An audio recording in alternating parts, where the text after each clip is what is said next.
Olódùmarè, mo dúpẹ́ fún àánú láti rí ọdún tuntun yìí. Ọba tó ta sánmọ̀ bí ìgbọ̀n aṣọ, ajípọ̀jọ́ ikú dà, olú tó pinmirin nínú ọlá rẹpẹtẹ. Bí mo ṣe ń wọnú ọdún tuntun yìí, kí àánú rẹ kún inú ayé mi, fún mi ní ìlera tó péye àti àṣeyọrí nínú ohun gbogbo tí mo bá ń ṣe. Ikú ní ń bẹ níwájú, ṣẹ́rí mi kúrò lọ́nà ibẹ̀. Àrùn ló sì gégùn sí kọ̀rọ̀, gbégi dínà kí n má tọ̀nà ibẹ̀. Fà mí lọ́wọ́ kọjá ìdíwọ́, ọba Adésínà, ṣínà fún mi lọ́dún tuntun yìí. Gúnugún ìkú ní kékeré, ọmọ ìbọ́lọ́wọ́ alákẹ̀dùn. Elédùmarè, má jẹ́ ń bá wọn nájà wàràwàrà. Èdùmarè, fẹ̀mí gígùn jíǹkí mi.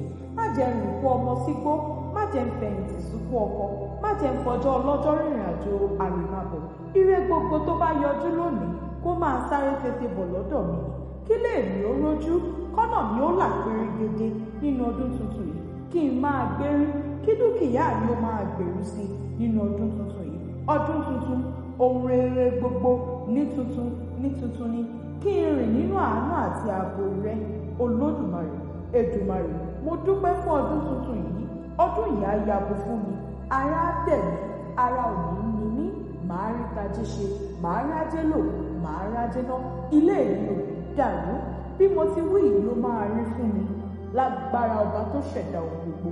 Àṣẹ, àṣẹ, àṣẹ Èdùmarè. Èdùmarè, mo dúpẹ́ o, mo kíra mi kú o.